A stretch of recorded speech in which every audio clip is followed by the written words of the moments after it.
যুদ্ধের শেষের দিকে আল্লাহ পাক মুসলিমদের ত্রাণকর্তা হিসেবে একজনকে পাঠাবেন, যার নাম হবে ইমামুল মাহদি, যিনি মদিনা থেকে আসবেন। মক্কায় তার সাথে মুসলিমরা বায়াত করবে এবং তিনি মুসলিমদেরকে নেতৃত্ব দিবেন এবং এই যুদ্ধের শেষের দিকে মুসলিমরা বিজয় লাভ করবে। নবীজি বলেছেন, যখন এই অবস্থা হবে তখনই মালহামা শুরু হবে। সাহাবীরা বললেন, মালহামা কি জিনিস?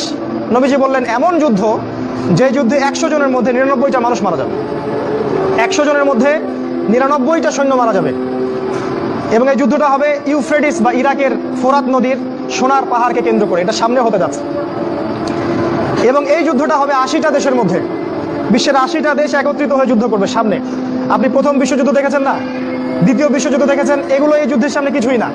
এটা হবে পারমাণবিক যুদ্ধ, সামনে হতে যাচ্ছে। এবং প্রত্যেক দেশ 12,000 করে সৈন্য পাঠাবে এই যুদ্ধে। এরা সবাই মিলে যখন এই যুদ্ধে অংশ নিবে তখন এরা মুসলিমদের উপর ব্যাপক নির্যাতন চালাবে। সামনে হতে যাচ্ছে এটা। আগামী